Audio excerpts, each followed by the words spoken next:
So now you have a recording, okay?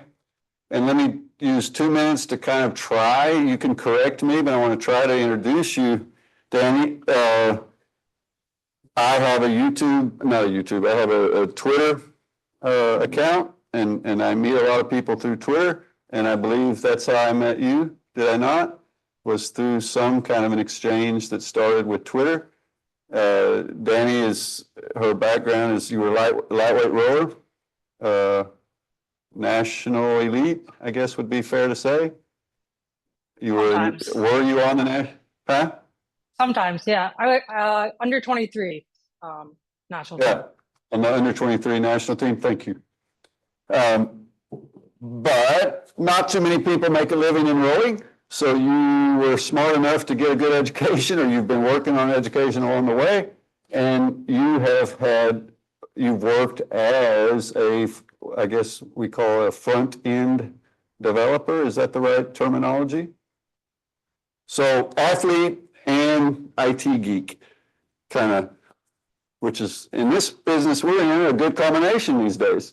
So and Danny, I kind of influenced her a bit. She's come over, she hasn't made it all the way to Norway, but she's made it part of the way across the ocean from the United States to Leeds Beckett University in Leeds in the UK, which they have a very good sports science program with amazing infrastructure.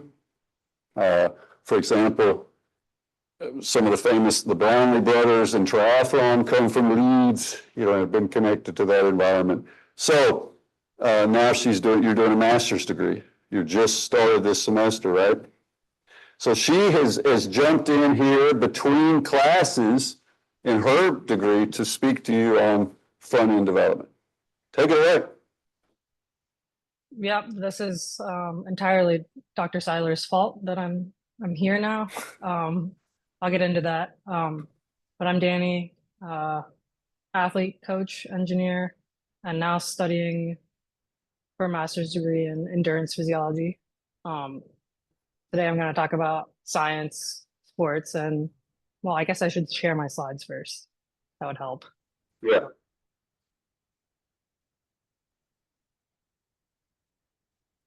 And I have to say, Danny, this is the biggest slide deck I've ever seen, but at the same time, kind of cool. And so you can see my slides now and not me, right? Yep. Okay. Yep. Yeah, so talking about sports science and user interface engineering today and how they're related. I already talked about how I ended up here, but I'm a rower. I won some national championships and competed on the under 23 team for Team USA. I have several coaching certifications in rowing, cycling, and triathlon. I studied biological systems engineering. And then for the last 15 years, I've been working at startups as a software engineer. A couple of them have been acquired or funded by Google. I haven't actually worked at Google. And then on the side, I do human performance hackathons. Many of them have been at MIT.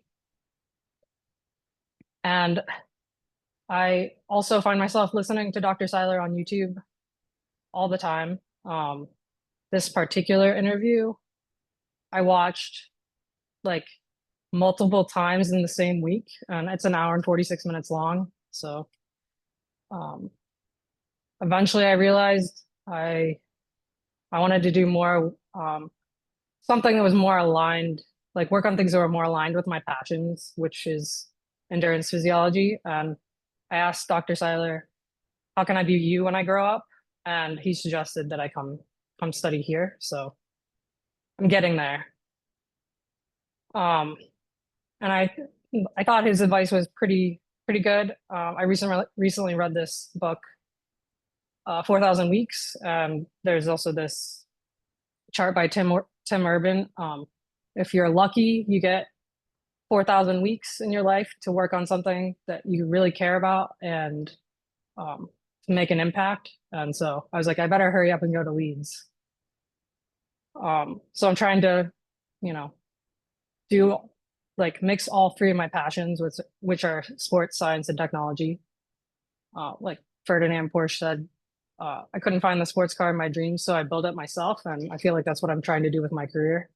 And I'm finally starting to see that all of them can be used at the same time. So I know some of you might be coaches, athletes, scientists, engineers, game developers, performance analysts. But the stuff I'm going to talk about today, I think applies to everybody. So um, try to apply it to what you're doing because I hope it'll be relevant to what you're interested in. Um, so first I'll talk a little bit about what I'm not going to talk about. I'm not going to be talking about writing code today. I'm not going to talk about any specific technologies. Also not going to talk about, you know, the shapes of good engineers or engineering managers. And then there are all these front end coding skills. I couldn't possibly cover any of those in depth today. If you do want to learn more about front end coding, there's this great survey called the State of JavaScript that happens every year. You can see what's trending. And then this front end interview handbook is free, and it's also really helpful for learning what you actually need to know to be a front end engineer. And if you have more questions that are like specific front end engineering questions, I'll take those. Like you can contact me anytime.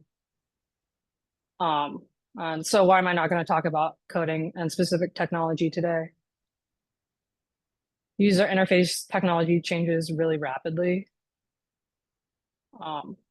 It changes so rapidly that it outpaces its own documentation a lot of the time. So like next week, the documentation will probably be, you know, different than it is today. User interfaces are outdated really quickly. And the CEO of Microsoft once said that there was no chance that the iPhone was going to get any traction. And I think we all know that that's not true. So we don't really know what's next. Like since making these slides, Apple released Apple Intelligence. So like that's a new interface. Like the voice interfaces are improving a lot right now. So a little bit about what I am going to talk about. These are the things that you're not going to learn in a tutorial or through ChatGPT or a textbook. And those things are about efficiently building things that are useful. I had an engineering professor that always used to say, being better than something lousy is not good enough. And that's always been in the back of my head on every project I've ever worked on. So take a minute and think about a product you wish you would, like somebody would improve or you wish you could improve. I can think of several. I know we can all think of at least one. These are some that I think of right away. Some of them are better than others, but they're all sports technology that have evolved at different rates. Since I'm a rower, I look at the rowing machine interface. And a lot's happened in the last 20 years, and I can't wait to see what happens next. This is an example of apps that collect rate of perceived exertion. We got Coros, Training Peaks, and Strava. If you look right at the scales for RPE, they're all different. Some of them are flipped in the other direction. The user inputs are different, and if you had the same athlete and the same workout, because the user interfaces are different, you might get a different answer. And then this is a more complicated example, but heart rate variability.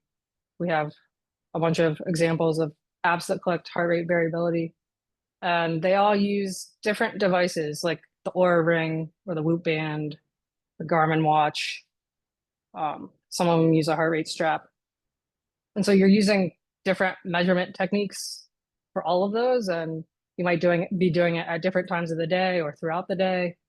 And so those are differences, but also how you display the data is different, and they all offer slightly different advice about what to do about this data. I wore one of these, and it made me not want to train a lot because based on the advice. And I think the thing to be careful about when building user interfaces is how is it going to affect the choices of the user? Like, is it like it could like be misleading, and in the worst case, it could be harmful. And this is a scientist that looked at the differences between the Oura Ring and the Whoop Band. She just wore it for a year and talked a little bit about the raw data and like being cautious about these composite scores like readiness or recovery. Probably we need more science and research for these devices. So I'm not gonna comment on her comments, but this is a good thread to look through. And then another thing is user interfaces aren't always digital. And this is an example of blood lactate collection. And some of them, like one of them is more invasive than the others. They cost different amounts, and the user interface and the user experience, it's all different. And the reliability and validity are all different. So that's something to consider as an engineer, but also as a coach or an athlete. So how do we improve user interfaces? So I'll talk about some common threads. So in business, like we always need to be moving the needle, trying to go for growth and innovation. And we need external results for the customers. Obviously, we need to pay our salaries because if we can pay our salaries, that allows us to continue helping people. And I think if you focus on providing customer value, the success will follow. So like focusing on the like providing value is way easier than focusing on success. So when we're building user interfaces, these are some questions we should ask ourselves. Is it valuable? Is it valid? Is it reliable? Can it be misleading? Can it be harmful?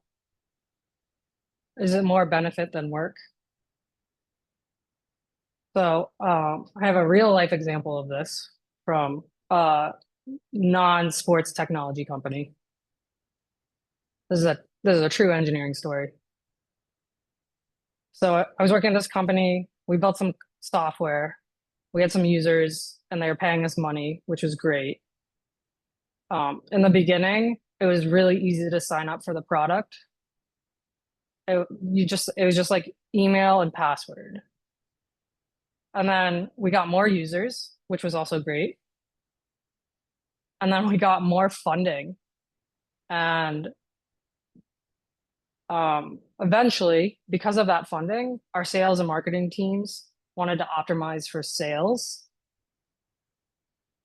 And eventually, the sign up forms started to look like this, where they wanted a real company email, a real phone number, your real job title. And it started to feel like, okay, you're asking for my entire life story before I can even try this thing. I don't know if I want to use it. And so I think it left a lot of users feeling like this. At least that was the theory. There was frustration. And so we had an initial goal to just make that better. But to make it better, we had to define like what is better.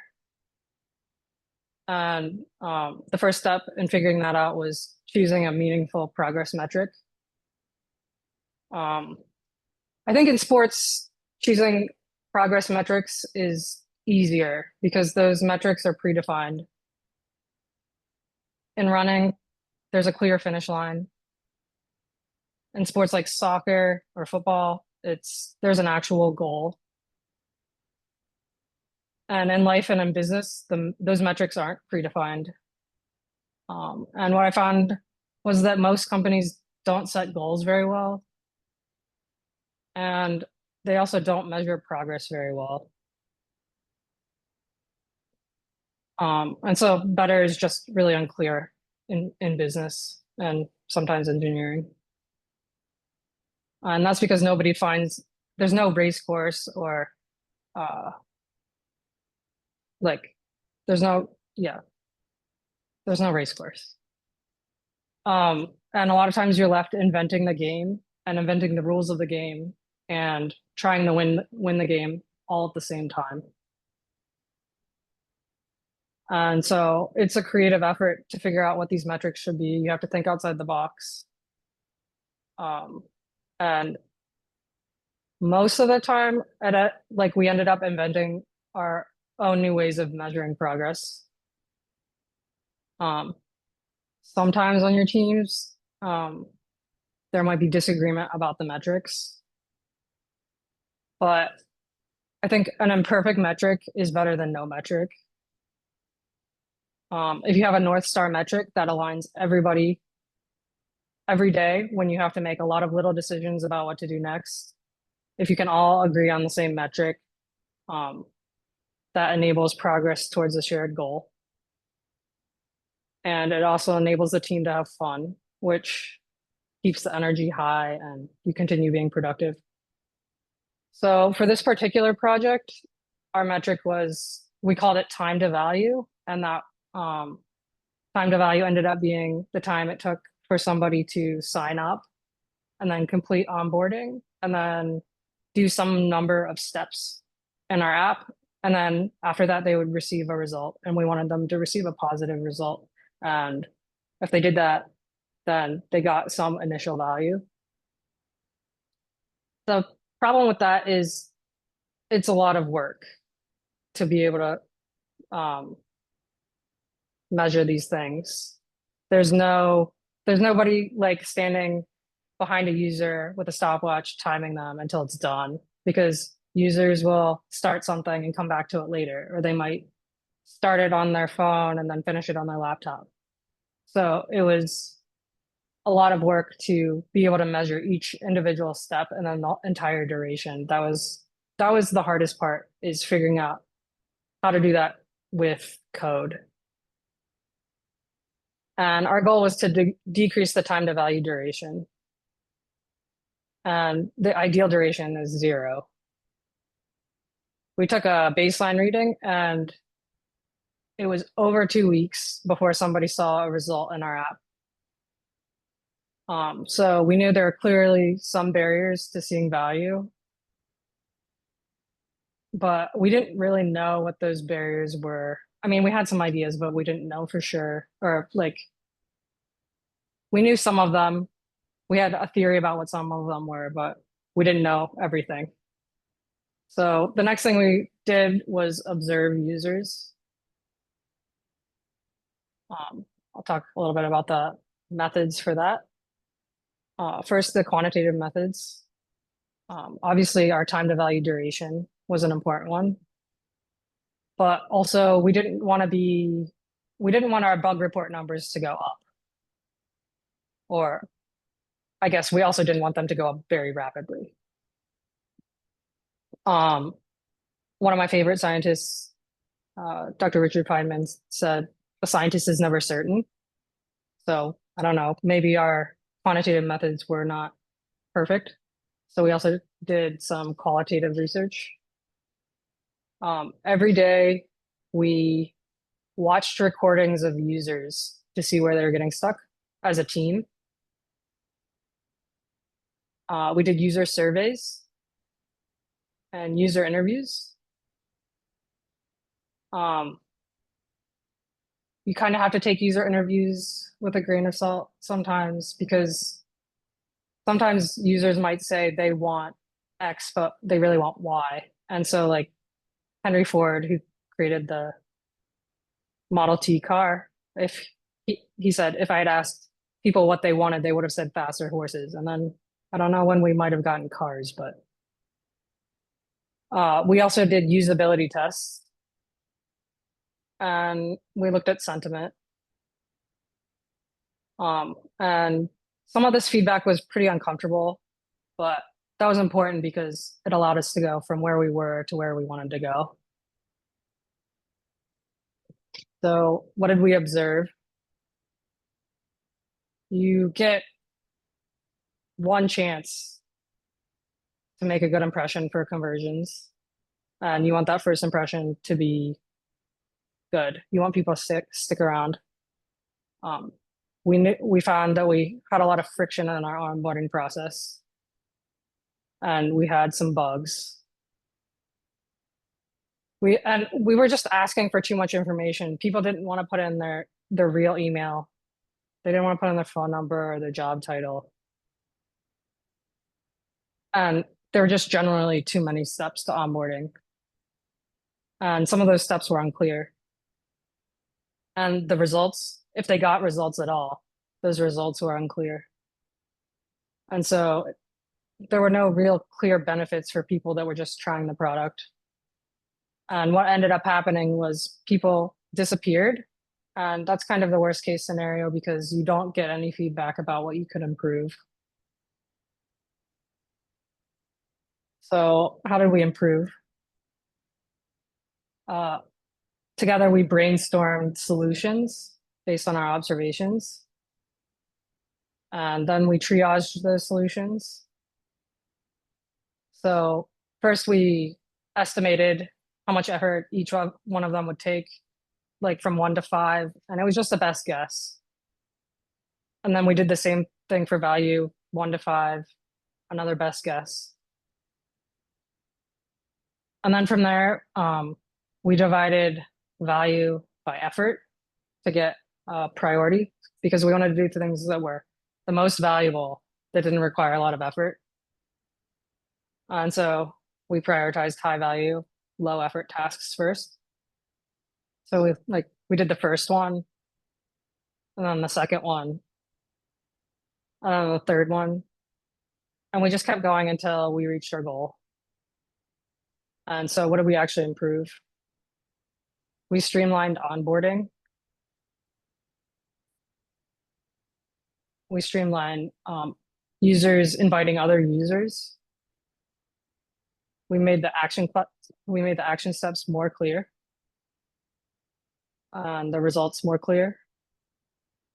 We built tooling for users, sales and customer service to try out the product.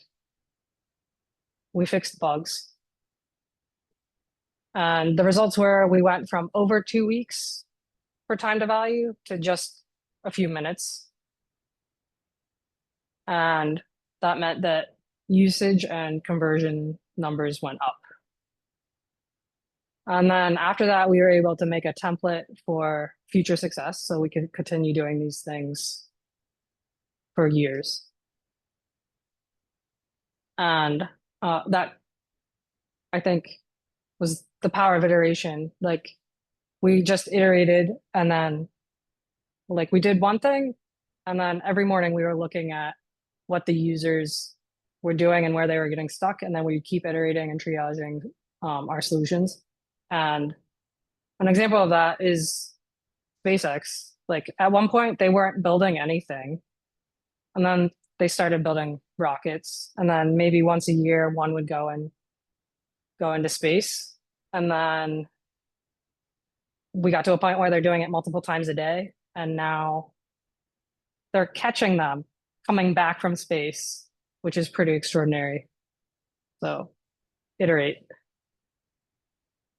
What are the possibilities as a UI engineer? I think they're unlimited. You can change the world and then you can do it again as many times as you want. And you can do it from anywhere. You just need a laptop and an empty text editor. I think there are a lot of non-coding skills that will make you awesome. I think they'll make you awesome at UI engineering, but also they'll make you awesome at other things in life. So these are books I read early in my career and they've been the most influential. None of them have any code in them. It's like the design of everyday things or how to read like statistical, like things in the newspaper. Like, can you trust those? How to effectively display information. And then if you're really interested in UI engineering, I really recommend the design systems book that I have at the end. Another thing about UI engineering is that cross-functional collaboration is really important. So you need to be able to work really well with designers and backend engineers. And I think as a front-end engineer, you're the last line of defense before a user interacts with what the team is building. So I think you can create really great things with your cross-functional team, but there will be times where you need to push back on design or backend or product managers and say, hey, I don't think this is right for the user. And I think that's a really cool part of front-end engineering is you're making sure the user gets what they need. And I don't think it's that different from sports. Like an athlete produces a performance and they work really closely with a coach and technology and support staff, and cross-functional collaboration is really important there too. Another skill is cost benefit analysis. Being able to look at something like a task, and there might be multiple ways you can do it, and there might be an option that's really cheap in the short term, and there might be an option that's really expensive in the short term, but the cheap option isn't always the best because over time, like if you're working on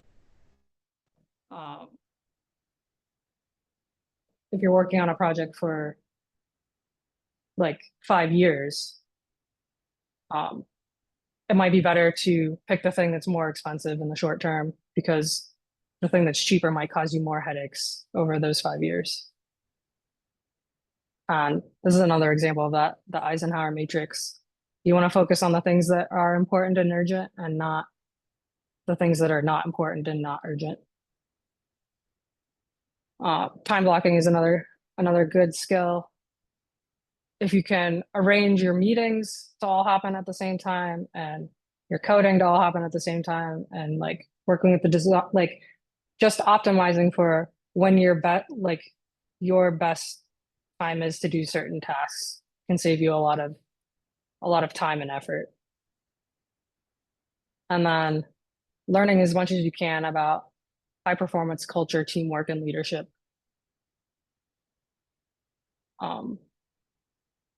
There's research that says that sitting close to a high performer improves performance by 15%, but sitting close to a low performer decreases performance by 30%. So I think try to be a leader and lead yourself and others, but also get as much mentorship and feedback as you can from people like Dr. Seiler.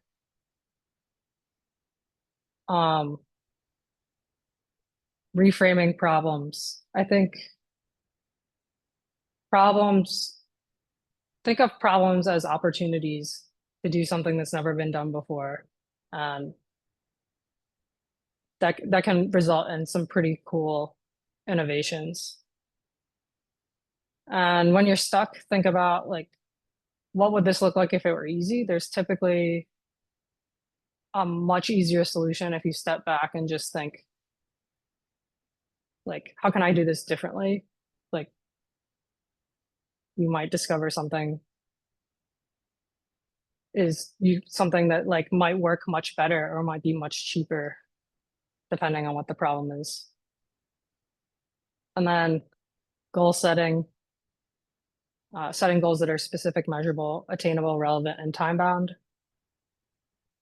And reverse engineering. If you have a goal next year, what are you going to do today to be able to meet that goal next year? So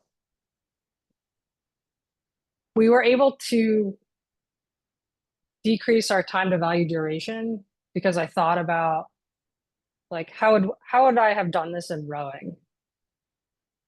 And when we had a goal in rowing, it was that reverse engineering slide I just showed. You know, we want to win a national championship in a year as a team.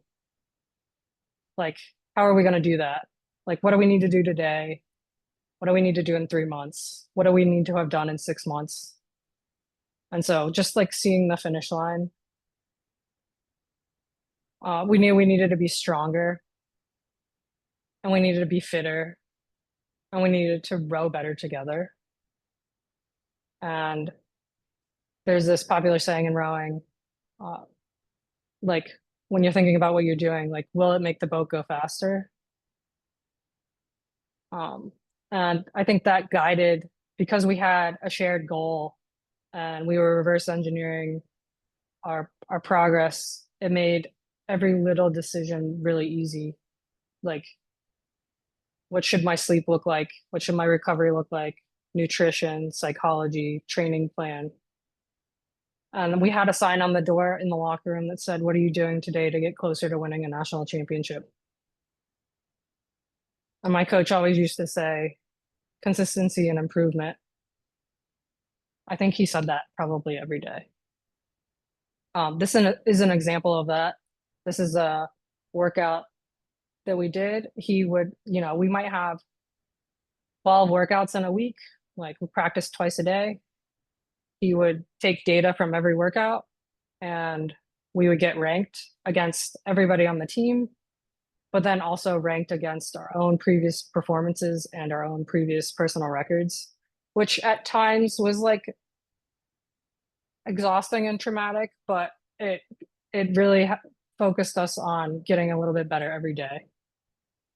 And if you get 1% better every day, by next year, you'll be 38 times better than you were today. So I think improving as an athlete is pretty similar to improving a UI. But coaches and athletes, they have a competitive advantage because they already know how to observe, set a goal, define a metric, iterate, measure, and then continue that loop. So I guess if you've not gotten anything else out of today, I'll just leave you with some inspiration. Belief is life-changing and world-changing. Believe in yourself and believe in others. Our potential is much higher than we think it is. The most reliable way to predict the future is to create it. You have to make a conscious effort to keep your ideas about what you want from being contaminated by what seems possible. Never be limited by other people's limited imaginations. Thank you. I guess questions. I have one more thing that we could do if we have a bunch of extra time after the questions, but.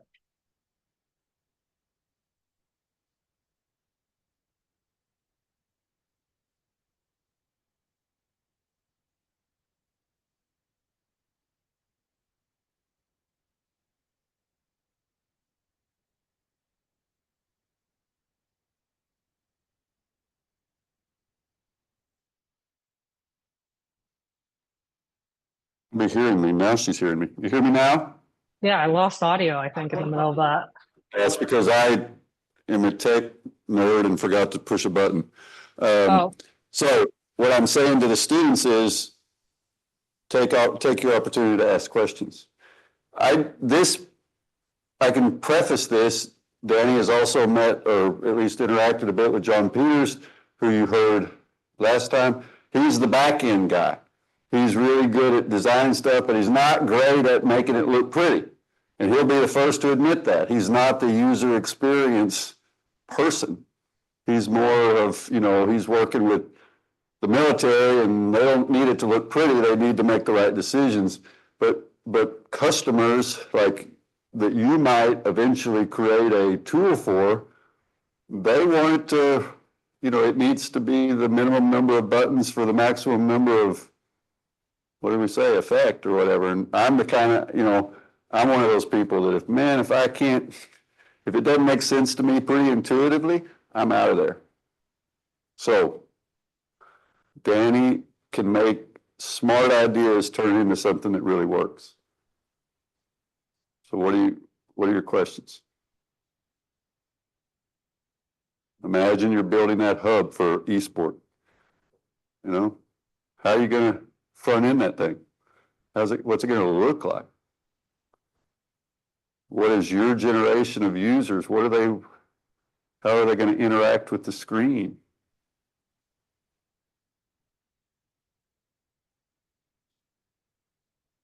You're thinking.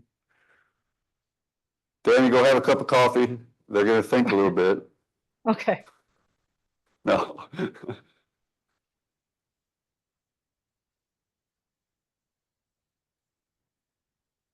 There are no dumb questions.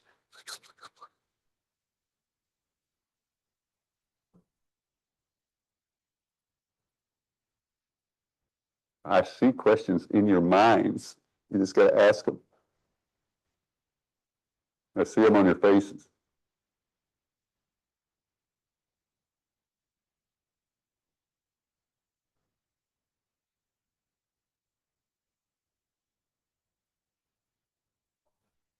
By the way, you are speaking to a group of students that are in a fairly new academic study program called Academic Esports.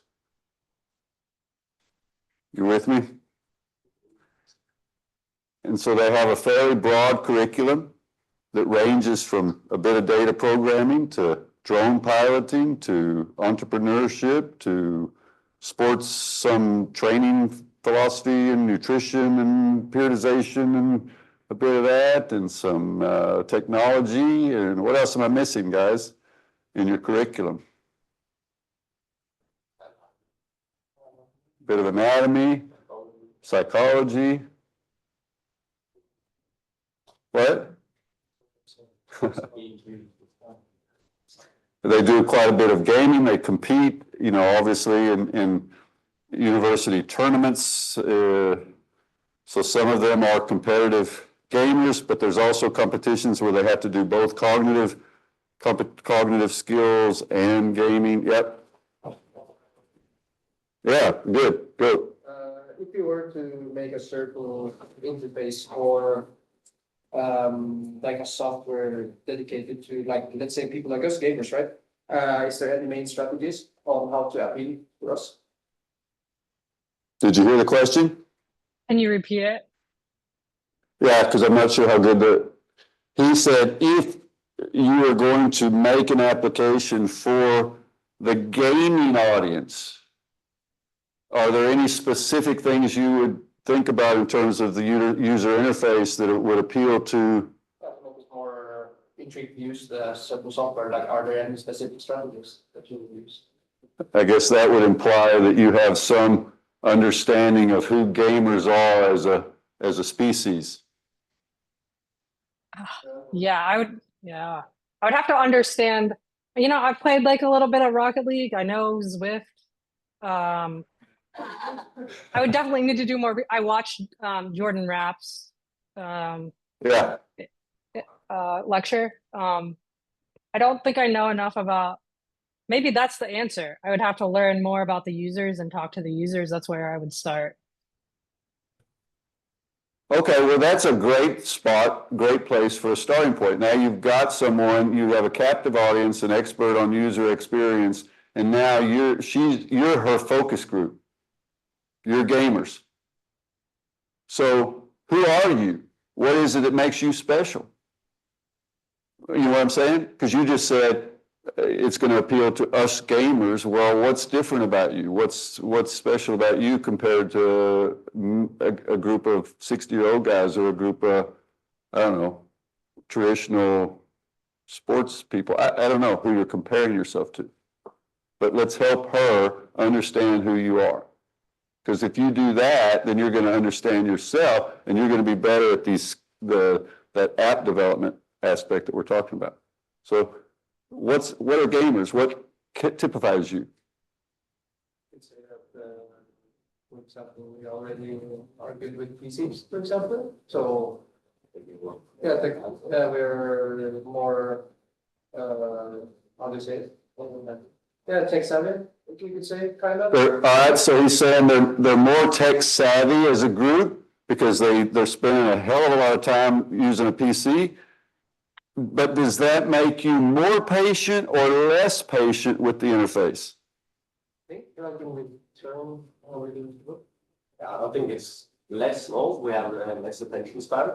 Like Okay. get Get a lot of dopamine from the. yeah, like we used to being like doing different things all the time on the PC. So when we just have an interface that's nothing but text and like nothing engaging, we get like You get bored fast. yeah.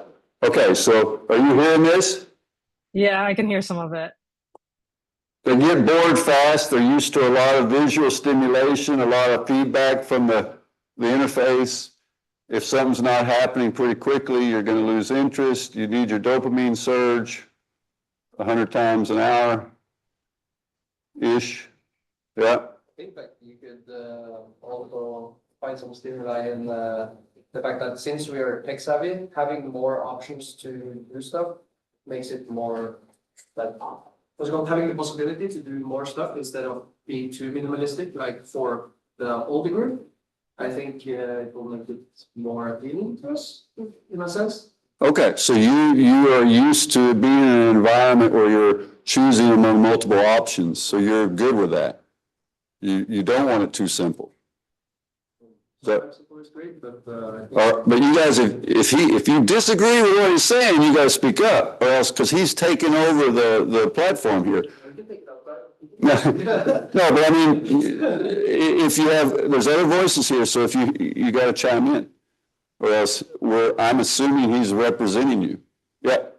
I think less is better, but in terms of how it looks, but I definitely agree that it should be a lot of options in it, that it should just look simple, that it should be open. Okay, so a really clean look, but still some flexibility or some options.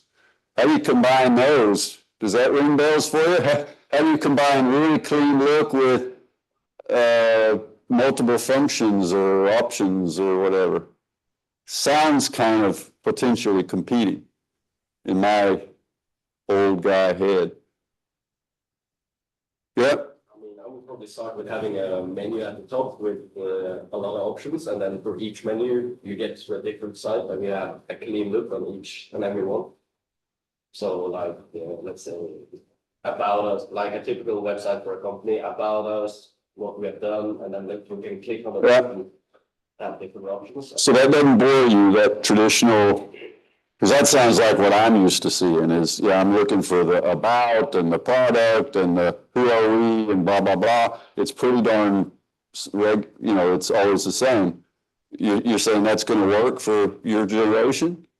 Yeah. I think what I'm getting at what was saying with the login things he showed, it's a lot like talking about the whole life, that's a much technical way. It needs to look simple and accessible at first, and then you get into the options. Yeah. So I'm conscious of whether or not you're getting the sound, you're hearing stuff. I'm looking at a little blip. I can hear you. You are hearing. All right, good. Yeah, so we're starting to get some feedback here. You said something about that issue of is your generation, your gaming environment, are you concerned about data security, about typing in stuff that's going to get misused? Do you think about that? Yes? Some?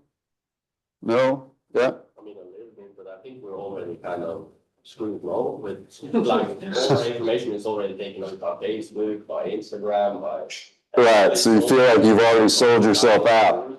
Sold the record servers already, so there's a reason the managers of Facebook take their kids to like a private school where they can't use Facebook and Instagram and Snapchat. There's a big reason for it. Because they know. Yeah, they know all the information they store about everyone logged on. Right. So. Okay. What else, guys? A few of you are chiming in, but not everybody. Thoughts? I haven't heard anything from our female athletes here, students. Is there anything special about the female user experience or is it all the same in the gaming world?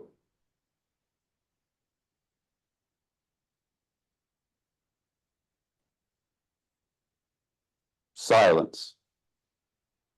thinking or just think that's the dumbest question you ever heard? Because this is something we talk about a hell of a lot in sports right now, is issues related to sex, so gender. Sex is the biologically correct term.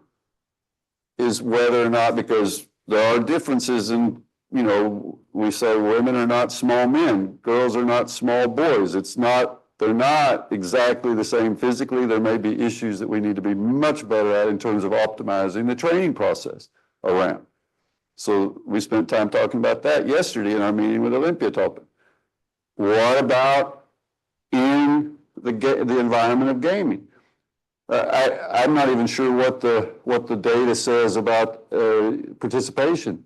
Do you guys know in terms of percentage of gamers, both that are recreational versus highly competitive, that are female compared to men or male? Yeah, that I knew, but how much less? I think at least in person, I think would be like significantly less. Okay. A lot. Are we talking 10% versus 90%, 10% women 90, 20, 80, 30, 70? Okay. The elite scene, there's a lot of sexism, so it's fairly male centered. I'd say probably close to 90, 10 or something. But for recreational, it's a lot closer to 50-50. Okay.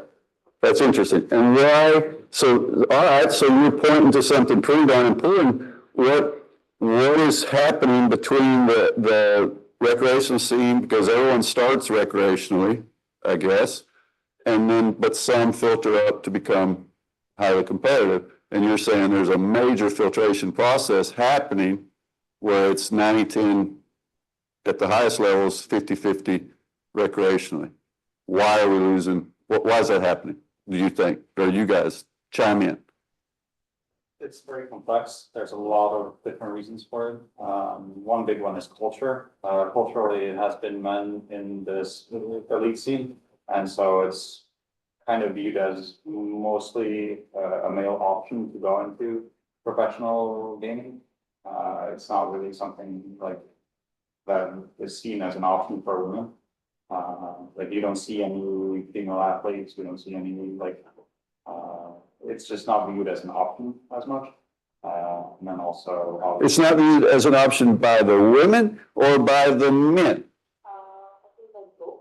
Yeah, okay. Mostly women, because they are very like toxic against women. I'm not saying about our Right. class, but like in general. Okay, so I'm going to say that what you just said again a little bit louder because I'm not sure Danny was able to hear. One of our female students said that the environment at the high levels of performance in esports are pretty toxic. She used the word toxic to describe. So the guys are, their toxic terminology, slurs, language used in the chat, maybe in the face-to-face arenas that are playing down or derogatory towards the female athletes. Did I summarize that correctly? Okay. So, all right, that's a big issue that has many different ramifications, but if we try to twist it or turn it into around this app development aspect, and if we want our applications that we develop to be, what should we call them, female friendly or promoting, to try to correct some of this, well, what will we do? Or can we? Or is that not the arena for it? That the user experience says, you're not going to mess with that. It's just going to be what it is. I'm just throwing something out there to you. Yeah. Speak loudly so that she hears you. For the apps, we need to get them into the game first. Yeah. Because there's no point in using that for a game if you don't play the game itself. Got it. Yeah, I hear you. Which games help us? I don't think Danny and I are the best on this stuff. Which of the games, the first-person shooter types of games, or the most popular games, are the most female friendly or most equitable in terms of participation, do you think? Yeah. Valorant and League of Legends. And why do you think that's true? Because of how or what's called the distributor, right games. Yeah. They focus a lot on having, for example, women pro leagues, and there's a lot of, for example, cosmetics in the game that are catered towards women. Cosmetics meaning just the touch and feel kinds of the visuals. Like skins, for example, for the button or. Got it. Yeah. A lot of different stuff. Like, for example, if you. The avatars or whatever you call it. Yeah, gotcha. So there's more options that are female visuals in the game. Got it. Okay. This is interesting. So just that helps. Anything else? I mean, this is a really interesting thing, and it's great having a female athlete here. You know, we were talking about this yesterday because we don't have very many female coaches in elite sport. We don't have female leaders. It's very male dominated once you move up into the leadership side and the coaching side. And it tends to be male dominated. For example, Norway, we win a lot of medals in the Olympics. Historically, though, we win more on the men's side than the women's side. Even though Norway is one of the best places in the world to live for women from a standpoint of equality and equal rights and all that, the medal counts and other kinds of, and what women choose for their education versus men, they choose along very sexually separate lines of distinction. 90% of our nursing students are women. 90% of our engineering students are still men, roughly, even though we live in Norway. Does that make sense? In fact, it's almost more sex differentiated in countries that are highly equal politically. It's a very strange thing, and it's very frustrating for the sociologists to understand. They don't like that, but that's the reality. And so I would argue one of the things we talk about is that the elite performers in sports, the men, they are kind of stupid in the sense that you guys will keep trying to reach the top, even though all the information says you're not good enough. But you'll keep banging on that door for several years when the women say, I'm going to get a good education because I'm not going that route. I'm not going to make it. They make better, in a sense, they make better decisions on average. They make smarter decisions about their careers than the men. But because the men are more risk-taking, some of them get to the top. Does that make sense? I see it in my own kids. I got one kid that does everything right, systematic, great grades, and I got another kid that's the opposite of that. And he's the guy, you know. And he says, Dad, no way in hell am I going to do 10 years of education and make as little money as you do. I mean, that's what he said to me, straight up. You and your mom, you and mom, you have PhDs, you're both, you know, but you don't make that much money. So I ain't doing that shit. So he's going to the business school. Whereas the daughter is doing that long education. So I do think there are differences in males and females, and if you're going to create user experiences, maybe you accept that. You know, you don't exclude, but you accept. And I have the impression that a lot of it has to do with the females are just smarter, or they just they have they're better at the long game when it comes to preparing for a career, preparing for the top, and making decisions on what is the likelihood I'm going to get to the ultimate, to the very, very top. And if that decision doesn't say very good chance, then they're willing to cut that, say, all right, I'm done. I'm done with skiing. I'm done with rowing. I'm going to go all in on something else. And the guys have a harder time with that. They will keep banging on that door several years too many. Does that make sense? And maybe that also explains some of some of them make it eventually, but a lot of them end up kind of thinking, shit, I kind of wasted 5 years. Banging on that door when it wasn't going to open. And now I'm sitting without an education. So there is an interesting kind of thing going on here. And I don't know if it's evolutionary or what, but all of that is a bit of a diversion, but there are some user experience issues, some application issues that we need to think about. If your goal as the developer is to tap into a bigger market by making it more female friendly or more gender, sex neutral or whatever you want to call it, sounds like there's a lot of potential to improve that. And you have Valorant and you have League of Legends as somewhat of points of departure. They've figured some stuff out. So these are relevant topics to kind of draw into in your third assignment, your dream app.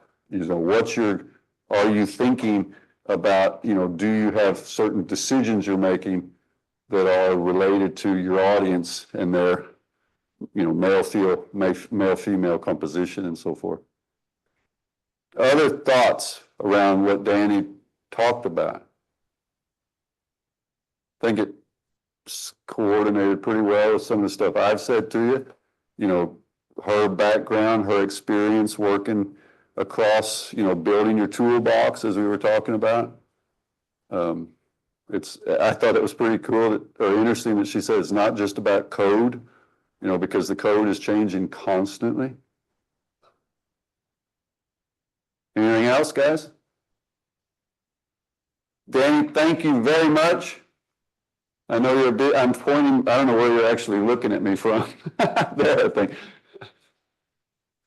But anyway, thank you. I'm really happy that you were able to participate. This is this part of that front end side is what none of my guest speakers have been particularly good at. So you better be ready to get asked again, okay? Okay.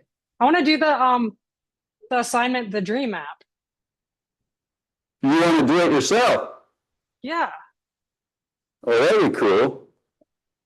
Well, you're invited. So I'll send you, but basically this course, what we've been talking about monitoring, we've been talking about how do you measure different aspects of human function, of learning, of sports, heart rate, lactate, maybe choice reaction time or whatever it might be in the gaming environments, different aspects of the variables, kill to death ratio. There's these different variables, and we've talked about how would we monitor the training of an esport athlete, a gamer, in Valorant, in League of Legends, in Counter-Strike, or in FIFA, whatever. What are the universals? What are the game specifics? How would you develop? Can you develop one app that serves multiple events, or do you need to be very, is it a Counter-Strike app that you're going to develop, or a League of Legends app? And then what's that app about? And it plays a little bit to, you've looked at the hub, this development that John Peters has worked with professional cycling, where we've tried to create a single source of truth type of environment, pulling in data from multiple sources, whether it's weather, the courses for the races in cycling, the mechanical data from the bikes, the training data from the athletes, being able to pull all that together using APIs. John Peters has done a lot of that, so they've had him as an instructor on APIs, and then he's coming back next week, I believe, and he'll talk about hub development, aggregating all this data. And then, so their assignments, one is on using APIs, application programming interfaces, and then the last one is their dream app, or kind of pitching. You're doing the elevator pitch for a product, for a solution to a problem that you're going to solve with some type of an application around the process of getting better at one of these games, or more than one. right? So that's kind of where we're headed. And along the way, there's all kinds of discussions about validity and reliability and measurement and all this stuff. So at least in my head, there's a logic to it. And you have added an important element to this thing, which is that it doesn't matter how good the variables are that you're measuring, how valid and reliable they are, if the user interface is not clean and easy and clear and intuitive and then we lose our athletes. We lose our users. And I know that's true because I work in that environment. If it doesn't all go into their user interface on their bike as cyclists, their Garmin, they call it their head unit, then we're screwed because they don't want to have to deal with multiple devices. So this is part of that mentality. And Danny, that's what she works on, is how do I get that to work and do so in a appealing way. I'm not even sure they're conscious of why they like a certain interface. Are they, Danny? If you ask users, do they know why they like what they like? Sometimes, but sometimes there's a better, more intuitive solution than what a user might suggest. Like they might suggest something that's better than what we built, but there might be an even better solution that requires, fewer steps or, just a simpler interface. And so that's like, working with the product manager or the designer, or like, I think learning design is probably pretty important for front-end engineers too, to be able to speak the language that the product manager and the designers use. And like, there are times where I'm in a design meeting and I might push back on design or I might not understand it. And like just constantly learning about like even the design of like a coffee mug or something. Like it's design is like everywhere. You'll notice it everywhere from now on, probably. Like you were talking about the differences, male and female in UIs. Right. And there's color blindness, there are accessibility concerns, and yeah. When you talk about color blindness, you're talking about literal color blindness with vision. Yeah, like if somebody, maybe you make a chart and you're trying to indicate things are good or bad, and you're using red and green. Somebody, like I've had coworkers that can't see that there's supposed to be a difference in a chart. And so it's helpful to have people, like a diverse team, because you might get a perspective from a female, or you might get a perspective from somebody that's colorblind, or maybe can't see at all and they're using a screen reader. Got it. Well, and that's a great point. I got to say, when I've had this exercise like last year, and you have different groups, and you guys have submitted their dream apps. There were none of them that didn't have good ideas. All of them had something cool, but some of them had, and I thought, what we really need was a bigger team. That if you were going to really do this, it would be to cherry pick some of these ideas from multiple of these teams, because there were good solutions. You guys are smart. You come up with good ideas, but they're kind of scattered. And so I suspect that not all of you, a team of 3 will have the magic 4th member that would have come up with that extra idea. But when I look at everything I see from last year and the year before, I see, man, Jesus, there's some great ideas in this group. And there will be again with you guys. So you guys have good ideas. Don't fear that. You're in it. So don't be afraid to be a bit, what should I say, to dream a bit, to think kind of out of the box. As Danny was talking about, is don't be afraid. There may be a solution that's way better. Okay? One more thing. I'm just remembering, it's a quick story. I started at a company and we had funding, but we hadn't written any code. We didn't know what we were going to build. And this is probably one of the coolest things we got to do was we just spent, I don't know, a couple months just talking to potential target users, just like every day, like on Zoom. I guess you don't need to have your target customer be on your team. You could just create focus user groups and talk to users that way. Find out what the differences might be. So that was a really cool experience to be able to start with nothing, talk to people about what they might actually want, and then start writing code.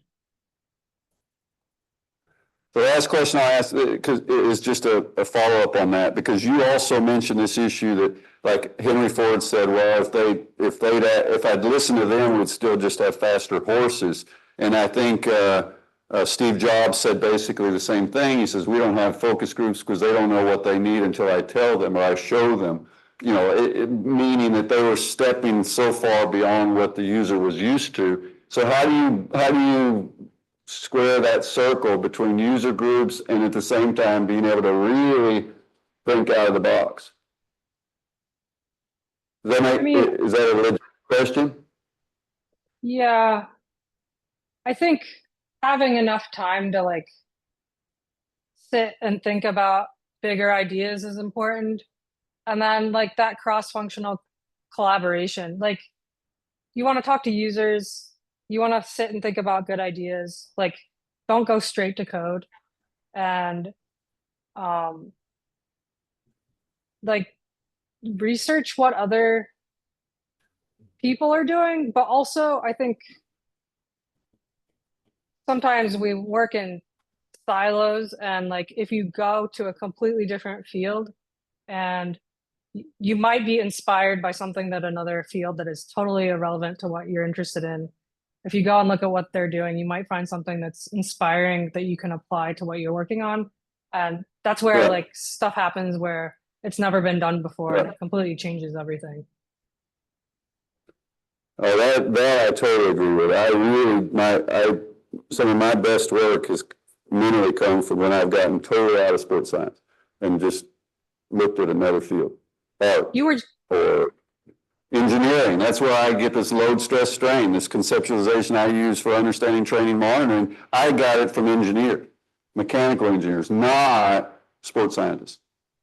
So for me, huge impact is to just say, get away from the little group you would normally work with, listen to somebody completely different. Yeah. I think you were just talking. I just watched your interview on the Roadman podcast about talking about what you like Formula One drivers and other silos have in common. Yeah. Yeah, so that's for sure helped me, is to realize that it's very easy for me to get totally self-contained in my little works, you know, in my little niche or ecosystem, and we keep making the same mistakes. So then we got to jump out and look at ourselves from a totally different angle, and whether it's the angle of the artist or the musician or the engineer or whatever. So don't be afraid to do that. If you learn how to do that at your age, because it took me, I had to be almost 45, 50 before I started figuring that out. So if you can do it at 25, you're going to be so far ahead of me down the road, and people like me, is being able to put yourself in the helicopter and get up and look at your problem from some totally different perspective. All right, I know you're tired, so I think we'll shut her down there. But good discussion. Thank you so much, Danny. You're hired. You'll get double your salary next time. Great. That's a joke. So you didn't get anything. But anyway, thank you very much. Thank you. All right, take care. You too. Bye. All right, guys. See you. We're winding this down, so keep up. Remember, we've decided on 30, 30, 40, so it's kind of a little bit back end loaded, but your next two assignments are then 70%, in these last 3 weeks. Okay, so you got to keep up. Take care.